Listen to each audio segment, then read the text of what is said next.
ನಮಸ್ಕಾರ. ಕನ್ನಡ ಒನ್ನೆಗೆ ಸ್ವಾಗತ. ನಾನು ನಿಮ್ಮ ಭಾಗ್ಯನಾರಾಯಣ ಬೊಗವರಪು. ರಾಜ್ಯದಲ್ಲಿ ಈಗ ಸಂಪುಟ ವಿಸ್ತರಣೆ ಕಸರತ್ತು ನಡೀತಾ ಇದೆ.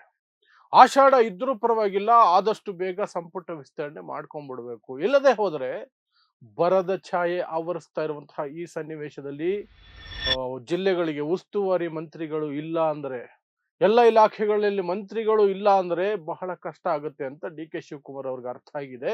ಇಲ್ಲದೆ ಹೋದ್ರೆ ಅವರಿಗಿರುವ ದೈವ ಭಕ್ತಿಗೆ ಆಷಾಢದಲ್ಲಿ ಸಂಪುಟ ವಿಸ್ತರಣೆ ಮಾಡ್ತಿರ್ಲಿಲ್ಲ. ಬಟ್ ಈಗ ಆ ಕಸರತ್ತನ್ನ ಮಾಡ್ತಿದ್ದಾರೆ. ಮೊನ್ನೆಯಿಂದಲೂ ಸಹ ಸಿಕ್ಕಾಪಟ್ಟೆ ಒದ್ದಾಡ್ತಿದ್ದಾರೆ. ನಿನ್ನೆ ದೆಹಲಿಗೆ ಹೋದ್ರು ಪಟ್ಟಿ ಹಿಡ್ಕೊಂಡು. ಆದ್ರೆ ಆ ಪಟ್ಟಿ ನೋಡಿ ರಾಹುಲ್ ಗಾಂಧಿ ಗರಂ ಆಗಿದ್ದಾರೆ. ಸೊ ಯಾಕೆ ಅನ್ನೋದನ್ನ ವಿವರಿಸ್ತೀನಿ. ಅದ್ರ ಜೊತೆಗೆ ಆ ಮೀಟಿಂಗು ಕಂಪ್ಲೀಟ್ ಆಗೋಕ್ ಸಾಧ್ಯ ಆಗ್ಲಿಲ್ಲ. ಯಾಕಂದ್ರೆ ದಿಢೀರ್ ಅಂತ ಮಲ್ಲಿಕಾರ್ಜುನ ಖರ್ಗೆ ಅವರ ಮಗ ಸೀರಿಯಸ್ ಆಗಿದ್ದಾರೆ ಅನ್ನುವಂತಹ ಸುದ್ದಿ ಬಂದು ಮಲ್ಲಿಕಾರ್ಜುನ ಖರ್ಗೆ ಅವರು ಆಸ್ಪತ್ರೆಗೆ ಹೊರಟ್ರು, ಬೆಂಗಳೂರಿಗೆ ಬಂದ್ಬಿಟ್ರು. ಸೊ ಆ ಮೀಟಿಂಗು ತಡ ಆಗಿದೆ. ನಾಳೆ ನಾಡಿದ್ರಲ್ಲಿ ಆಗುವಂತಹ ಸಾಧ್ಯತೆ ಇದೆ. ಸೊ ಏನೆಲ್ಲ ಡೆವಲಪ್ಮೆಂಟ್ ಆಗಿದೆ ರಾಜ್ಯದಲ್ಲಿ ಸಂಪುಟ ವಿಸ್ತರಣೆ ವಿಚಾರವಾಗಿ, ಯಾವಾಗ ಆಗಬಹುದು, ಏನಾಗಬಹುದು, ಯಾವ ವ್ಯಕ್ತಿಗಳು ಅಥವಾ ಯಾವ ಮುಖಗಳು ಮುಖ್ಯವಾಗಿ ಇಲ್ಲಿ ಚರ್ಚೆಗೆ ಬರ್ತಾ ಇದ್ದಾವೆ, ವಿವರಿಸುವಂತಹ ಪ್ರಯತ್ನವನ್ನು ಮಾಡ್ತೀನಿ. ಸೊ ಸರ್ಕಾರ ರಚನೆಯಾಗಿ 1 ತಿಂಗಳ ಮೇಲೆ ಆಯ್ತು. ಈಗ ಸಂಪುಟ ವಿಸ್ತರಣೆ ಆಗಬೇಕು, ಆಗಿಲ್ಲ. ವಿಪಕ್ಷಗಳು ಟೀಕೆ ಮಾಡ್ತಿದ್ದಾವೆ. ಅದು ವಿಪಕ್ಷಗಳ ಅಭ್ಯಾಸ. ಯಾವುದೇ ಪಕ್ಷ ಇದ್ರು ಸಹ ಈ ಹಿಂದೆ ಬಿಜೆಪಿ ಯಡಿಯೂರಪ್ಪನವರು ಮುಖ್ಯಮಂತ್ರಿ ಆಗಿದ್ದಾಗ 3 ತಿಂಗಳು ಆಗಿರ್ಲಿಲ್ಲ ವಿಸ್ತರಣೆ. ಯಾಕಂದ್ರೆ ಹೈಕಮಾಂಡ್ ಕಾಟ ಕೊಡಬೇಕು ಅಂತ ಡಿಸೈಡ್ ಮಾಡ್ಬಿಟ್ಟಿತ್ತು ಯಡಿಯೂರಪ್ಪನವರಿಗೆ. ಅಂತಹ ನೆರೆ ಬಂದ ಸಂದರ್ಭದಲ್ಲಿಯೂ ಸಹ ಒಬ್ಬರೇ ವಿತೌಟ್ ಕ್ಯಾಬಿನೆಟ್, ಒಬ್ಬ ಡಿ ಸಿ ಎಂ ಇಲ್ಲ, ಒಬ್ಬ ಮಂತ್ರಿ ಇಲ್ಲ, ಎಂಥದ್ದು ಒಂಟಿಯಾಗಿ ಪಾಪ ಯಡಿಯೂರಪ್ಪನವರನ್ನ ಸತಾಯಿಸಿದ್ರು ಆಗ ಅಮಿತ್ ಶಾ ಮತ್ತು ಆ ಗ್ಯಾಂಗು. ಅವರು ಈಗ ಕಾಂಗ್ರೆಸ್ ಸರ್ಕಾರವನ್ನು ಟೀಕೆ ಮಾಡ್ತಿದ್ದಾರೆ. ಓ, ಎಲ್ಲಿ ಸಂಪುಟನೇ ಇಲ್ಲ, ಲೇಟ್ ಆಗ್ತಾನೆ ಇದೆ ಅಂತ. ಇದು ನಾನ್ಸೆನ್ಸ್. ಇದು ಬಿಡಿ, ಅದು ಅವರ ರಾಜಕೀಯ. ಬಟ್ ಸಂಪುಟ ಇರಬೇಕು, ಸಂಪುಟ ವಿಸ್ತರಣೆ ಆದಷ್ಟು ಬೇಗ ಆಗಬೇಕು. ಯಾಕಂದ್ರೆ ರಾಜ್ಯದ ಆಡಳಿತದ ವ್ಯವಸ್ಥೆಗೆ ಅದು ಬಹಳ ಮುಖ್ಯ ಆಗುತ್ತೆ, ಬಹಳ ಮುಖ್ಯ ಆಗುತ್ತೆ. ಸೊ ಅದನ್ನ ಮನಗಂಡು ಡಿ ಕೆ ಶಿವಕುಮಾರ್ ಅವರು ಆಷಾಢ ಇದ್ರೂ ಪರವಾಗಿಲ್ಲ, ನಾನು ಮಾಡ್ಕೊಳ್ತೀನಿ, ನನಗೆ ಅಪ್ರೂವಲ್ ಕೊಡಿ ಸಾಕು, ನೀವು ಓಕೆ ಅಂದ್ರೆ ಸಾಕು ನನ್ನ ಪಟ್ಟಿನ ಅನ್ನೋ ರೀತಿಗೆ ಅವರು ಹೋಗಿದ್ರು. ಸೊ ಒಂದು ಪಟ್ಟಿಯನ್ನು ಹಿಡ್ಕೊಂಡು ದೆಹಲಿಗೆ ಹೊರಟಿದ್ರು. ದೆಹಲಿಗೆ ಹೊರಡಬೇಕಾದ್ರೇನೆ ಇಲ್ಲಿ ಸಮನ್ವಯ ಕೊರತೆ ಎದುರಾಯ್ತು. ಯಾರ್ಯಾರ ನಡುವೆ? Siddaramaiah, D K Shivakumar, B K Hariprasad. ಅವ್ರವ್ರ ಪಾಡಿಗೆ ಅವ್ರವ್ರು ಒಂದೊಂದು ದಿಕ್ಕಿಂದ ಹೋಗೋದು ಅಥವಾ ಒಂದೊಂದು ಸಮಯಕ್ಕೆ ಹೋಗೋದು ಅಂತ ನಿರ್ಧಾರ ಮಾಡಿದ್ರು. ಬಟ್ ಹೈಕಮಾಂಡ್ ನಿಂದ ಅದಕ್ಕೆ ಆಕ್ಷೇಪ ಬಂತಂತೆ. 3 ಜನ ಒಟ್ಟಿಗೆ ಒಂದೇ ಫ್ಲೈಟ್ ಅಲ್ಲಿ ಬರಬೇಕು, ಇಲ್ಲದೆ ಹೋದ್ರೆ ಸಂದೇಶ ಬೇರೆ ರೀತಿ ಹೋಗುತ್ತೆ, ಮನಸ್ತಾಪ ಅನ್ನೋ ರೀತಿಯಲ್ಲಿ ಹೋಗುತ್ತೆ ಅಂತ. ಇಲ್ಲಿ ಸಿದ್ದರಾಮಯ್ಯನವರು ಕುರ್ಚಿ ಬಿಟ್ಟು ಕೊಟ್ಟಿದ್ದಾರೆ. ಹಾಗಾಗಿ ಅವರ ಮಾತು ನಡೆಯುತ್ತೆ. ಅವರ ಸಲಹೆ, ಅವರ ರೆಕಮೆಂಡೇಶನ್ಗಳು ಎಲ್ಲವನ್ನೂ ಸಹ ಅಲ್ಲಿ ಪೂರೈಸಬೇಕಾಗತ್ತೆ. ಎಲ್ಲವನ್ನೂ ಅಂದ್ರೆ ಎಲ್ಲವನ್ನೂ ಅಲ್ಲ, ಅಟ್ಲೀಸ್ಟ್ ಕೆಲವನ್ನ. ಅದೇ ರೀತಿ ಪಕ್ಷದ ರಾಜ್ಯಾಧ್ಯಕ್ಷ ಬಿ ಕೆ ಹರಿಪ್ರಸಾದ್ ಅವರ ಇದನ್ನು ಸಹ ಸಲಹೆಗಳನ್ನು ಅಥವಾ ಅವರ ಇದನ್ನು ಸಹ ತೆಗೆದುಕೊಳ್ಬೇಕಾಗತ್ತೆ ಪರಿಗಣನೆಗೆ, ಅವ್ರು ಏನ್ ಹೇಳ್ತಾರೆ ಅನ್ನೋದ್ರ ಬಗ್ಗೆ. ಪ್ಲಸ್ ಮುಖ್ಯಮಂತ್ರಿಗಳು, ಅವ್ರದೇ ಕ್ಯಾಬಿನೆಟ್, ಅವ್ರು ಇರಲೇಬೇಕು. ಸೊ 3 ಜನ ಹೋಗ್ಬೇಕಿತ್ತು. ಅವ್ರವ್ರ ಪಾಡಿಗೆ ಹೊರಡೋದಕ್ಕೆ ಹೈಕಮಾಂಡ್ ಒಪ್ಪಲಿಲ್ಲ. ಒಟ್ಟಿಗೆ ಬನ್ನಿ, ಒಂದೇ ಫ್ಲೈಟ್ ಅಲ್ಲಿ ಬನ್ನಿ. ಸರಿ, ಒಂದೇ ಫ್ಲೈಟ್ ಅಲ್ಲಿ ಒಟ್ಟಿಗೆ ಹೋಗಿದ್ದಾರೆ.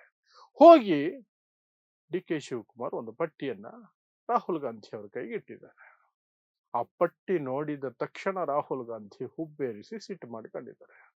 ಏನಿದೆ ಈ ಪಟ್ಟಿಯಲ್ಲಿ? ಅದೇ ಹಳೆಯ ಮುಖಗಳು, ಮತ್ತೆ ಮತ್ತೆ ಮಂತ್ರಿ ಆದವರೇ ಮತ್ತೆ ಮತ್ತೆ ಮಂತ್ರಿ ಆಗುವಂತಹ ಪಟ್ಟಿ ಇದು.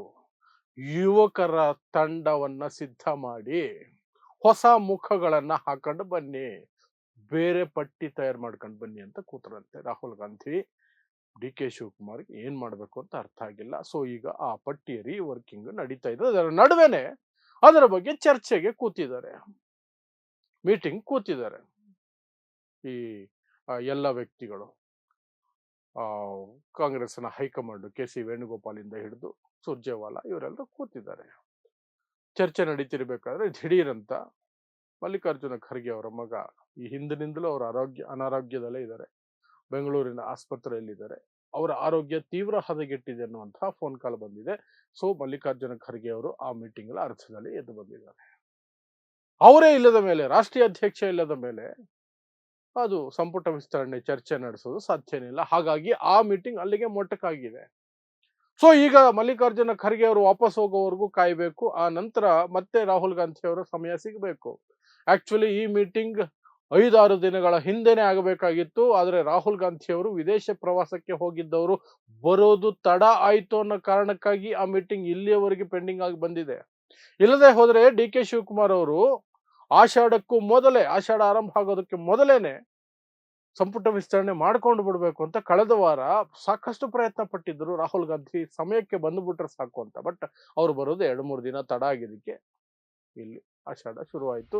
ಆದರೂ ಸಹ ಪರವಾಗಿಲ್ಲ, ನಾನು ಮಾಡ್ಕೊಳ್ತೀನಿ ಅಂತ ಡಿ ಕೆ ಶಿವಕುಮಾರ್ ಹೋಗಿದ್ದಾರೆ. ಬಟ್ ಈ ಪಟ್ಟಿಯ ವಿಚಾರದಲ್ಲಿ ಈಗ ಹೈಕಮಾಂಡ್ ಕಡೆಯಿಂದ ಗ್ರೀನ್ ಸಿಗ್ನಲ್ ಸಿಕ್ಕಿಲ್ಲ. ಯಾಕೆಂದ್ರೆ ಅದೇ ಮುಖಗಳು ಮತ್ತೆ ಅವರೇ ಮಂತ್ರಿಗಳ ಬೇಡ, ಹೊಸ ಮುಖ ತಗೊಂಡ್ ಬನ್ನಿ, ಹೊಸ ಟೀಮ್ ಕಟ್ಟಿ ಅಂತ ಹೇಳಿದಾರಂತೆ ರಾಹುಲ್ ಗಾಂಧಿ.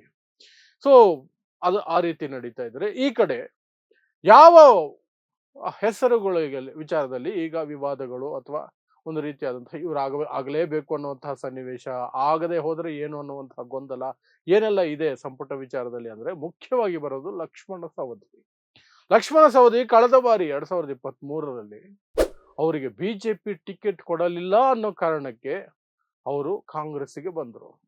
ಆಗಲೇ ಅವರು ಮಂತ್ರಿ ಆಗ್ತಾರೆ ಅಂತ ಅನ್ಕೊಂಡಿದ್ರು. ಬಟ್ ಇಲ್ಲಿ ಅವ್ರಿಗೆ ಮಂತ್ರಿ ಸ್ಥಾನ ಸಿಕ್ಕಿಲ್ಲ.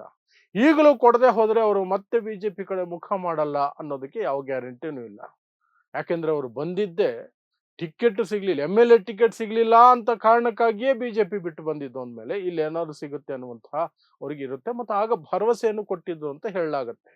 ಸಿದ್ದರಾಮಯ್ಯ ಮತ್ತು ಡಿ ಕೆ ಶಿವಕುಮಾರ್ ಇಬ್ರು ಸಹ ಲಕ್ಷ್ಮಣ ಸವದಿಗೆ ಒಂದು ಭರವಸೆಯನ್ನು ಕೊಟ್ಟಿದ್ರು, ಪ್ರಾಮಿಸ್ ಮಾಡಿದ್ರು, ನಿಮ್ಮನ್ನ ಮಂತ್ರಿ ಮಾಡ್ತೀವಿ, ಸ್ವಲ್ಪ ವೇಟ್ ಮಾಡ್ಬೇಕಷ್ಟೇ ಅಂತ ಹೇಳಿದ್ರಂತೆ.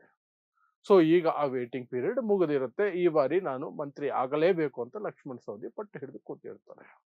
ಇನ್ನು ಬೆಳಗಾವಿ ವಿಚಾರಕ್ಕೆ ಬರೋದಾದ್ರೆ, ಬೆಳಗಾವಿಯಲ್ಲಿ ಲಕ್ಷ್ಮೀ ಹೆಬ್ಬಾಳ್ಕರ್ ಅವ್ರಿಗೆ ಮತ್ತೆ ಕೊಡೋದ್ರ ಬಗ್ಗೆ ಸತೀಶ್ ಜಾರಕಿಹೊಳಿ ಅವರಿಗೆ ಸಾಕಷ್ಟು ರಿಸರ್ವೇಶನ್ಸ್ ಇದೆ. ಪ್ಲಸ್ ಒಂದೇ ಜಿಲ್ಲೆಯಲ್ಲಿ ಹೆಚ್ಚು ಆಕಾಂಕ್ಷಿಗಳು ಇರುವಂತಹ ಅಲ್ಲೊಂದಷ್ಟು ಗೊಂದಲಗಳು ಇದಾವೆ.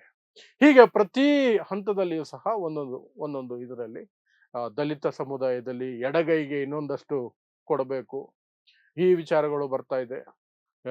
ಈ ಒಕ್ಕಲಿಗ ಸಮುದಾಯ ಸ್ವಲ್ಪ ಸಿಟ್ಟು ಮಾಡ್ಕೊಂಡಿದೆ. ಒಕ್ಕಲಿಗ ಮುಖ್ಯಮಂತ್ರಿ ಅನ್ನೋ ಕಾರಣಕ್ಕೆ ಒಕ್ಕಲಿಗ ಮಂತ್ರಿಗಳ ಸಂಖ್ಯೆ ಕಡಿಮೆ ಆಗಿದೆ ಅನ್ನುವಂಥದ್ದು. ಪ್ಲಸ್ ಈ ರಾಮಲಿಂಗಾರೆಡ್ಡಿ ಅವರು ತಮ್ಮ ಸಚಿವ ಸ್ಥಾನದ ಬಗ್ಗೆ ಅಸಮಾಧಾನ ಹೊಂದಿದ್ದಾರೆ. ಅದೇನೋ ರೀಶಫಲ್ ಆಗತ್ತಾ, ಚೇಂಜಸ್ ಆಗತ್ತಾ, ಅದ್ರ ಬಗ್ಗೆಯೂ ನೋಡಬೇಕು. ಸೊ ಸಾಕಷ್ಟು ವಿಚಾರಗಳಲ್ಲಿ ಗೊಂದಲಗಳು ಇದೆ. ಎಲ್ಲವೂ ನಿವಾರಣೆ ಆಗಬೇಕಂದ್ರೆ ಫೈನಲ್ ಆಗಿ ಹೈಕಮಾಂಡ್ ನಿಂದ ಅಪ್ರೂವ್ ಆದಂತಹ ಒಂದು ಪಟ್ಟಿ ಇವ್ರ ಕೈಗೆ ಸಿಗಬೇಕು. ಅದು ರಾಜ್ಯಪಾಲರಿಗೆ ತಲುಪಿ ಪ್ರಮಾಣ ವಚನ ಆಗಬೇಕು. ಆಗ ಮಾತ್ರ ಈ ಗೊಂದಲಗಳು ಹೋಗ್ತವೆ. ಈ ಗೊಂದಲಗಳಿಂದ ಕಾಂಗ್ರೆಸ್ ಪಕ್ಷಕ್ಕೆ ನಷ್ಟ ಆಗೋದಿದ್ರೆ ನಾವು ತಲೆ ಕೆಡಿಸ್ಕೊಳ್ಳೋ ಅವಶ್ಯಕತೆ ಇಲ್ಲ. ರಾಜ್ಯಕ್ಕೆ ಈಗ ಸಂಪುಟದ ಅವಶ್ಯಕತೆ ಇದೆ. ಬರ ಎಲ್ಲ ಕಡೆ ಆವರಿಸ್ಕೊಂಡು ಹೋಗ್ತಿದೆ. ಮಳೆ ಸಾಕಷ್ಟು ಪ್ರದೇಶಗಳಲ್ಲಿ ಆಗಿಲ್ಲ, ಕೆಲವು ಕಡೆ ನೆರೆನೂ ಇದೆ ಸ್ವಲ್ಪ ಮಟ್ಟಿಗೆ. ಸೊ ಎರಡನ್ನು ನಿಭಾಯಿಸಬೇಕು ಅಂದ್ರೆ ಮುಖ್ಯಮಂತ್ರಿಗಳು ಇಲ್ಲದೆ 4-5 ಮಂತ್ರಿಗಳನ್ನ ಒಬ್ಬ ಉಪಮುಖ್ಯಮಂತ್ರಿ ಇಟ್ಕೊಂಡು ಮಾಡೋದಕ್ಕೆ ಸಾಧ್ಯನೇ ಇಲ್ಲ. ಮುಖ್ಯವಾಗಿ ಜಿಲ್ಲಾ ಉಸ್ತುವಾರಿ ಸಚಿವರುಗಳು ಬೇಕಾಗತ್ತೆ. ಜಿಲ್ಲಾ ಉಸ್ತುವಾರಿ ಸಚಿವರುಗಳು ಇಲ್ಲ ಅಂದ್ರೆ ಜನರ ಆಕ್ರೋಶ ಬೇರೆ ಲೆವೆಲ್ಗೆ ಹೋಗುತ್ತೆ, ಸರ್ಕಾರದ ವಿರುದ್ಧ ತಿರುಗುತ್ತದು. ಯಾಕಂದ್ರೆ ಸ್ಪಂದಿಸುವ ಜನ ಯಾರು ಇರೋದಿಲ್ಲ ಸಂಕಷ್ಟದಲ್ಲಿ. ಬರ ಬಂದಿದೆ ಅಂದ್ರೆ ಅದಕ್ಕೆ ಏನ್ ಬೇಕೋ ಆದ ಎಲ್ಲ ಏರ್ಪಾಟುಗಳನ್ನ ಮಾಡಬೇಕಾಗತ್ತೆ. ಸಾಕಷ್ಟು ಪ್ರದೇಶಗಳಲ್ಲಿ ಈ ಬಾರಿ ಇಡೀ ದೇಶದಲ್ಲಿ, ಕರ್ನಾಟಕ ಮಾತ್ರ ಅಲ್ಲ, ಇಡೀ ದೇಶದಲ್ಲಿ ಬರದ ಛಾಯೆ ಇದೆ. ಯಾಕಂದ್ರೆ ಮಳೆ ಸರಿಯಾಗಿ ಆಗ್ತಾ ಇಲ್ಲ. 55-56% ಕೊರತೆ ಅಂತ ಹವಾಮಾನ ಇಲಾಖೆನೇ ಹೇಳ್ತಾ ಇದೆ. ಸೊ ಅಂತಹ ಸನ್ನಿವೇಶದಲ್ಲಿ ರಾಜ್ಯಕ್ಕೆ ಬೇಕಾಗಿರುವಂಥದ್ದು ಸಮರ್ಥ ಆಡಳಿತ. 2028ರಲ್ಲಿ ಚುನಾವಣೆ ಇದೆ ಅನ್ನೋ ಒಂದು ಭಯಕ್ಕಾದರೂ ಈ ಸರ್ಕಾರ ಈಗ ದಿಢೀರ್ ಅಂತಲೇ ಈ ರೀತಿಯಾದಂತಹ ಅವಸರವಾಗಿ ಒಂದು ಸಂಪುಟ ವಿಸ್ತರಣೆಗೆ ಮುಂದಾಗ್ತಾ ಇದೆ. ಇಲ್ಲದೆ ಹೋದ್ರೆ ಬರದ ಸನ್ನಿವೇಶದಲ್ಲಿ ನಾವು ಕೆಟ್ಟ ಹೆಸರಿಗೆ ತುತ್ತಾಗಬೇಕಾಗತ್ತೆ. ಜನ ನಮ್ಮನ್ನ ಟೀಕೆ ಮಾಡೋದಕ್ಕೆ ಶುರು ಮಾಡ್ತಾರೆ. ಅದು 2028ಕ್ಕೆ ಎಲೆಕ್ಷನ್ ಮೇಲೆ ಪ್ರಭಾವ ಬೀರೋ ಸಾಧ್ಯತೆ ಇದೆ ಅನ್ನೋದು ಇವರ ಆತಂಕ. ಮುಖ್ಯವಾಗಿ ಅದೇ ಆತಂಕ. ಸೊ ಆ ಪ್ರಯತ್ನದ ಭಾಗವಾಗಿ ಇದೆಲ್ಲ ನಡೀತಾ ಇದೆ. ಸೊ ಇದಿಷ್ಟು ರಾಜ್ಯದಲ್ಲಿ ಸಂಪುಟ ವಿಸ್ತರಣೆ ವಿಚಾರವಾಗಿ ಈಗ ಆಗಿರುವಂತಹ ಬೆಳವಣಿಗೆ. ಸೊ ಇನ್ನು 2-3 ದಿನಗಳಲ್ಲಿ ಮೇ ಬಿ ಫೈನಲೈಸ್ ಆಗುವ ಎಲ್ಲ ಸಾಧ್ಯತೆಗಳು ಇದೆ. ಸೊ ಫೈನಲೈಸ್ ಆದ ತಕ್ಷಣನೇ ಮಾರನೇ ದಿನಾನೇ ಪ್ರಮಾಣ ವಚನವನ್ನು ಇಟ್ಕೊಳ್ತಾರೆ. ಅದೊಂದು ಗ್ಯಾರಂಟಿ. ಸೊ ನೋಡ್ತಾ ಇರಿ ಸಮಾಜಕ್ಕಾಗಿ ಕನ್ನಡ 1 ನ್ಯೂಸ್. ನಮಸ್ಕಾರ.